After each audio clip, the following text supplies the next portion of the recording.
So I believe they're at a point now, I'm going to meet with President Zelensky later today. I believe they're at a point now where they can come together and get a deal done. And if they don't, they're stupid. That goes for both of them. And I know they're not stupid, but if they don't get this done, they are stupid. So I don't want to insult anyone, but you got to get this deal done. Too many people are dying. Но я вас уверяю, Трамп с его характером, с его настойчивостью, он наведет там порядок довольно быстро. И все они, вот увидите, это произойдет быстро. Di tengah ketegangan global seperti sekarang ini, kira-kira apa satu manuver yang paling mengancam dunia? Tentu saja ketika dua kekuatan besar bersatu, seperti yang ditunjukkan Rusia dan Amerika Serikat. Pemerintah Vladimir Putin seolah menunjukkan dukungan kepada ambisi Donald Trump mencaplok Greenland. Di titik ini, Trump mungkin merasa dirinya memiliki superpower karena bisa merangkul sang rival demi mengubah tatanan global. Namun satu hal yang tidak ia ketahui adalah rencana besar Putin yang telah menyiapkan ranjau diplomasi. Pihak Moskow tinggal menunggu sampai bom waktunya meledak dan menjungkalkan negeri Paman Sam. Bagaimanakah kecerdasan Rusia menyusun perangkap untuk memanipulasi Amerika Serikat? Donald Trump mulai jemawa bisa merangkul Rusia. Ketegangan geopolitik akhir-akhir ini tampaknya ikut menggeser peta kekuatan dunia. Negara-negara yang awalnya menjadi musuh bebuyutan dan kerap berselisih paham tiba-tiba menunjukkan relasi mesra. Seperti halnya yang ditunjukkan dua raksasa paling ditakuti, siapa lagi kalau bukan Rusia dan Amerika Serikat. Hubungan harmonis ini mulai terlihat ketika Donald Trump membicarakan perang Rusia dan Ukraina. Dalam sebuah kesempatan, Presiden ke-47 AS ini ditanyai wartawan tentang perundingan damai yang tidak kunjung selesai. Tanpa butuh waktu lama, Trump langsung menjawab dengan tegas menggunakan sebilah kata Zelensky. Ya, kamu sama sekali tidak salah dengar. Trump berdalih bahwa segala hambatan perdamaian di Eropa Timur justru disebabkan oleh Presiden Ukraina sendiri. Seorang pemimpin dari kawasan terjajah yang jelas-jelas merupakan sekutu Trump sendiri. Di titik ini, kamu mungkin bakal berpikir bahwa Trump begitu jahat sampai menyalahkan Zelensky. Meskipun kontroversial, tapi pernyataan pria berambut pirang itu tidak sepenuhnya salah.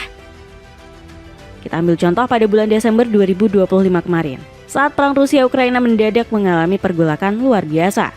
Di tengah situasi yang aman tentram, Ukraina dilaporkan menyerang kediaman Vladimir Putin menggunakan 91 drone sekaligus. Manuver ini jelas merusak perundingan damai dan membuat kesepakatan gencatan senjata kembali mundur satu langkah.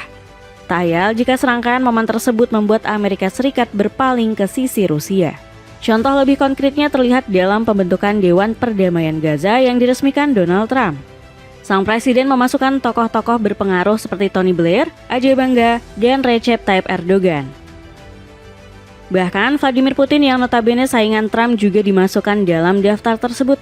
Coba tebak, siapa yang tidak dirangkul dalam pembentukan dewan tersebut? Tepat, sosok tersebut adalah Volodymyr Zelensky. Hal ini jelas menimbulkan tanda tanya besar mengingat Dewan Perdamaian Gaza tidak hanya mengurus masalah Palestina. Organisasi tersebut dibentuk guna mempromosikan stabilitas dan mengamankan perdamaian di berbagai wilayah konflik. Hal ini bisa dicapai dengan kehadiran Rusia yang dibekali power luar biasa. Apalagi pihak Kremlin juga mampu bersikap netral, melindungi kepentingan hak-hak rakyat Palestina. Meski begitu, manuver tersebut justru membawa kita kepada satu kesimpulan besar. Sejak awal, Trump ingin menggunakan dewan tersebut guna membentuk struktur, kekuasaan, dan mengembalikan tatanan global. Hal ini bisa menjadi pintu masuk guna memperluas wewenang, menyaingi sistem para rival seperti Cina hingga melemahkan relevansi PBB. Trump memandang Putin memiliki kepentingan yang sama, terutama terkait masalah Ukraina. Anggapan Presiden Amerika Serikat ini memang masuk akal jika melihat sikap Rusia beberapa waktu terakhir. Saat negeri Paman Sam berusaha mencaplok Greenland dari Denmark dan Uni Eropa, Rusia menyiratkan secercah dukungannya. Lihat saja seperti apa kata-kata Sergei Lavrov selaku Menteri Luar Negeri Rusia mengomentari isu tersebut.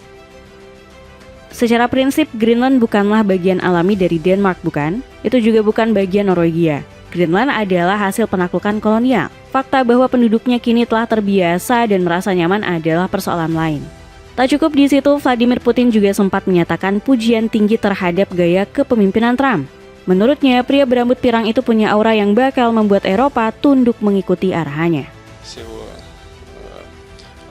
настойчивостью он наведет там порядок довольно быстро. И все они, вот увидите, это произойдет быстро, скоро. Все они станут у ноги хозяина и будут нежно помахивать хвостиком. Perangkap Rusia mulai berjalan. Sikap Rusia yang seolah mendukung pencaplokan Greenland seketika membumbung harapan Amerika Serikat. Donald Trump yang rencananya tervalidasi merasa tidak perlu takut lagi menghadapi hadangan NATO karena punya backingan Rusia. Namun, satu hal yang belum diketahui pasti oleh Trump adalah fakta bahwa dirinya telah masuk jebakan Batman. Seluruh upaya diplomasi Vladimir Putin yang mendekati Amerika Serikat punya sebuah motif tersembunyi. Sekarang kita coba berandai-andai membayangkan skenario terburuk jika Greenland benar-benar dicaplok Amerika Serikat. Langkah tersebut dinilai mampu meruntuhkan aliansi NATO seperti yang diungkapkan Perdana Menteri Denmark, Mette Frederiksen. Yang terpenting, Uni Eropa bisa terancam bahaya karena kehilangan salah satu wilayahnya yang paling strategis. Hal ini berpotensi semakin memecah belah benua biru karena gagal melindungi Greenland. Di saat inilah Rusia bisa melancarkan ambisinya untuk mencaplok wilayah Crimea dan Ukraina. Semua itu bakal menghidupkan mimpi lama pemerintahan Moskow untuk mengembalikan Uni Soviet. Di hadapan publik, barangkali Vladimir Putin masih bungkam mengenai ambisi tersebut dalam beberapa tahun terakhir. Pria 73 tahun ini bahkan berkali-kali mengatakan tidak berminat mengembalikan Uni Soviet, apalagi sampai menyerang NATO. Namun sikap tersebut sama sekali tidak tercermin dari pernyataan Anton Kobiakov yang merupakan penasihat Putin sendiri. Uni Soviet masih ada secara sah, karena Kongres Soviet adalah yang mendirikan Uni Soviet pada tahun 1922. Seharusnya Uni Soviet dibubarkan berdasarkan keputusan Kongres yang sama. Pembubaran itu ilegal, jadi harus dicabut. Oke, mungkin kamu belum puas jika ambisi tersebut tidak keluar dari mulut Putin sendiri. Kalau begitu, bagaimana dengan perkataan sang presiden sebelum menginvasi Ukraina pada 2022 silam? Ukraina modern diciptakan sepenuhnya dan sepenuhnya oleh Rusia, khususnya oleh Bolshevik dan Rusia komunis, tegas Putin. Pernyataan tersebut agaknya sudah memberi gambaran soal motif tersembunyi Rusia memperdaya Amerika Serikat. Dan jangan lupa bahwa Putin dan Trump memiliki pola pikir yang sama untuk mengembalikan hubungan transaksional di antara kekuatan besar seperti abad ke-18, 19, dan 20. Cara ini bakal menentukan segala sesuatunya dari politik di tingkat atas, bukan politik massa yang muncul jauh kemudian. Sikap tersebut langsung ditunjukkan usai Putin membantah propaganda Trump soal Rusia. То, что говорят по поводу того, что мы собираемся после Украины нападать на Европу, это полная чушь. Запугивание своего населения исключительно для того, чтобы выбивать из них деньги, из своих людей. Тем более на фоне того, что экономика садится, уровень жизни падает. Perlawanan Putin semakin terbukti dengan serangan Rusia yang makin gencar di Ukraina. Kabarnya, gempuran Moskow berhasil membuat separuh ibu kota Kiev luluh lantak tanpa aliran listrik sama sekali. Situasi ini makin mengancam hidup warga Ukraina yang tengah membeku akibat cuaca ekstrem. Mereka tidak bisa mendapat kehangatan akibat suhu di seluruh negara yang mencapai minus 10 derajat Celcius. Sementara itu, Rusia juga semakin menjelaskan niatnya untuk mengambil wilayah Crimea. Crimea sama pentingnya bagi keamanan Rusia, sama halnya Greenland bagi keamanan Amerika Serikat, tegas Menteri Luar Negeri Sergei Lavrov. Dapatkan paket 5 pieces kaos polos yang punya banyak pilihan warna cuma 100 ribuan aja. Cek linknya di bawah ini. Aliansi Eropa paling tidak diuntungkan. Manuver terukur Rusia yang memperdaya Amerika Serikat jelas menjadi pukulan telak untuk aliansi Eropa. Dalam situasi ini, benua biru menjadi pihak yang paling tidak diuntungkan, terlepas dari apapun skenario yang terjadi selanjutnya. Seperti dijelaskan tadi, Eropa berpotensi runtuh jika Amerika Serikat benar-benar mencaplok Greenland. Mereka juga terancam kehilangan pengaruh jika bermusuhan dengan Amerika Serikat yang punya kendali dalam perang Rusia-Ukraina.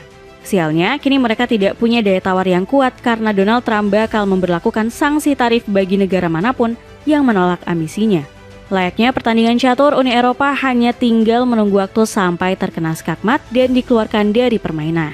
Sebab sudah terlambat untuk mengubah jalan pikir Donald Trump, baik dalam isu Greenland maupun Ukraina. Apalagi rencana tersebut sudah diendus oleh Sergei Lavrov tepat sebelum pertemuan Forum Ekonomi Dunia di Davos. Eropa akan kembali mengkritik Presiden Trump dengan pendekatan-pendekatan yang sepenuhnya sudah terdiskreditkan dan gagal, kecam Menteri Luar Negeri Rusia tersebut. Hal ini jelas menjadi kemenangan besar bagi Vladimir Putin yang bisa leluasa menggapai ambisinya. Tak ayal kalau pejabat Rusia langsung berbondong-bondong mengolok Eropa yang gagal total menjalankan diplomasi. Salah satunya utusan ke Presiden Rusia, Kirill Dmitriev. Dmitriev mencecar Eropa yang terkena karma akibat memprovokasi Amerika yang merupakan ayah mereka sendiri. Situasi ini lantas membuat tokoh Eropa seperti Frank-Walter Steinmeier merasa gusar. Ini tentang mencegah dunia berubah menjadi sarang perampok, di mana orang-orang yang paling tidak bermoral mengambil apapun yang mereka inginkan, di mana wilayah atau seluruh negara diperlakukan sebagai milik beberapa kekuatan besar, ujar Presiden Jerman tersebut. Sneakers dari Humble Break ini punya puluhan warna dan motif buat jaga style kamu tetap kece waktu olahraga. Cek linknya di bawah ini. Dengan siasat jebakan Batman ala Vladimir Putin, akankah Amerika Serikat dan Eropa tunduk di hadapan power Rusia?